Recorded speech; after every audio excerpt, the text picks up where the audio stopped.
Ilé-ẹjọ́ gíga jùlọ lórílẹ̀-èdè yìí ti ré ìyẹ́ apá àwọn gómìnà pẹ̀lú bó ṣe pa á láṣẹ pé kí àwọn ìjọba ìbílẹ̀ gba òmìnira láti máa gba owó sínú àpòṣùwọ̀n wọn láì ní ọwọ́ ìjọba ìpínlẹ̀ nínú. Òní yìí gan ni Ilé-ẹjọ́ gíga Supreme Court pàṣẹ òmìnira ọ̀hún fún gbogbo ìjọba ìbílẹ̀ 16,774 tó wà lórílẹ̀-èdè yìí.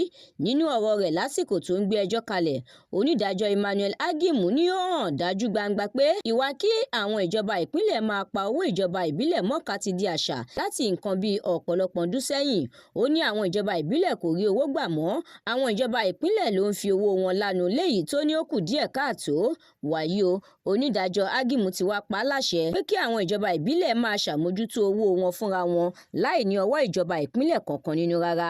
Ó ní níṣe ni kí oníkálukú ṣe ọdẹ rẹ̀ lọ́tọ̀ọ̀tọ̀, kí àwọn gómìnà máa ṣàkóso owó ìpínlẹ̀, káwọn alága ìjọba ìbílẹ̀ sì máa ṣàkóso owó ìjọba ìbílẹ̀ kó wá wọn bó ṣe ń wọlé tààrà sínú àpòṣùwọ̀n wọn láti ọ̀dọ̀ ìjọba àpapọ̀.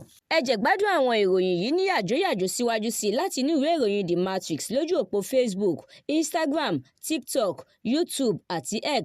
Àdúrà mọ́mi Balógun ló ṣòǹgbùfọ̀ ìròyìn yìí. Ẹniọlá Sálíù lórúkọ mi.